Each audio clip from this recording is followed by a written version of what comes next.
নমস্কার, আমি মৌসুমি। মৌসুমি লেখনী চ্যানেলে আপনাদের সবাইকে স্বাগত জানাই।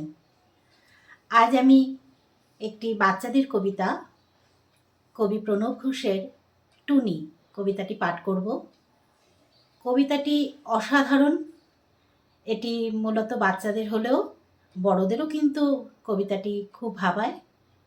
তাই শেষ পর্যন্ত কবিতাটি শোনার অনুরোধ রইল।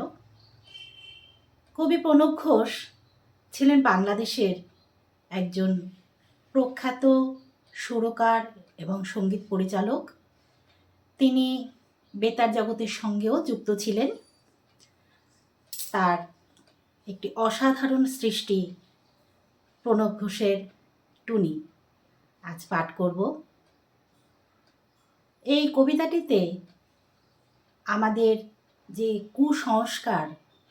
কুসংস্কারের জন্য একটি মেয়ের পরীক্ষা কিভাবে নষ্ট হয় তাই কবি এখানে তুলে ধরেছেন। পাঠ করছি, শুনুন। বিজ্ঞানে আমি 10 পেয়েছি, মাত্র 10।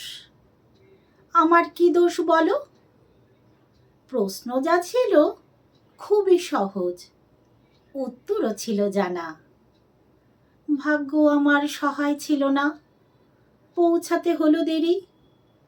নইলে আমি কি তেমন ছাত্রী বিজ্ঞানে ফেল করি?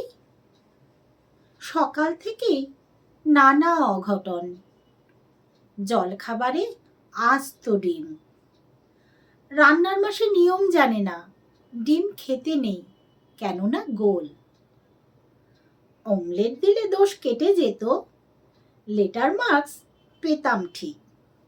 ভাগ্য আমার সহায় ছিল না, যেতে দেরি হলো অত্যধিক। ঘর ছেড়ে যেই বেরোতে যাব, দাদু হেঁচে দিল, হ্যাঁচ্চ। ঠাকুরমা তাই রেগে মেগে কাই। মাকে বললেন, ও বৌমা, হাঁচি পড়ল, বেরোয় না যেন। টিক টিক টিক তক্ষুনি। মা বললেন, ঠিক আছে ঠিক আছে, একটু বসে যাবে টুনি। অগত্যা তাই বসতে হলো। হাঁচির বিপদ যেই না কাটলো, চৌকাঠে পা। আবার পড়ল বাধা, টুনি ঘরে বসে যা। কপালে দিয়েছি দইয়ের ফোঁটা, হাতে বিপদ তারিণী। কোমরে ঝুলছে ঢাউস মাদুলি, বিপদ এড়াতে পারিনি। অতি সাবধানে ঘরের বাইরে যেই না গিয়েছি, কুট্টি বোন চেঁচিয়ে উঠল, দিদি দেখ দেখ, পাঁচিলে একটা পাখি, কি সুন্দর, হলদেটে ঠোঁট, লালচে চোখ আর বাদামি পিঠ।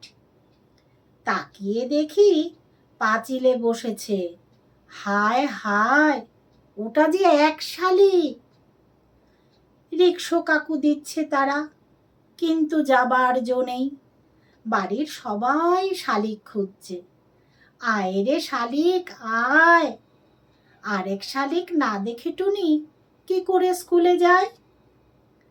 শালিক জুটল অবশেষে, রিকশা ছুটল খুব জোরে।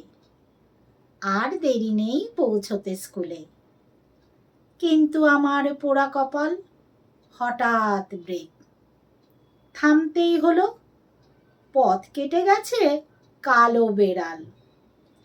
দেরির পরে আরো দেরি, দেরিতে গেলাম স্কুলে। সামনেই দেখি কি সর্বনাশ, বিজ্ঞান দিদিমণি। খুলে বললাম, রাগে গজগজ, বসতে দিলেন ঘরে। বিজ্ঞানের ছাত্রী হয়েও ডুবেছ কুসংস্কারে। প্রশ্নপত্র এগিয়ে দিলেন, খাতা দিলেন। হঠাৎ চেয়ে দেখি পলা নীলা শঙ্খে ভরা দিদিমণির হাতের আঙুলগুলো। বিজ্ঞানে আমি 10 পেয়েছি, মাত্র 10। আমার কি দোষ বলো? কি সুন্দর না কবিতাটা? খুব সুন্দর। নমস্কার। এই কবিতাটি আমার খুব প্রিয়। আমার ছেলে যখন খুব ছোট, সম্ভবত ক্লাস 4-এ পড়ে, তখন এই কবিতাটিও স্কুলে আবৃত্তি করেছিল। অসাধারণ কবিতা, আমার ভীষণ প্রিয়। নমস্কার।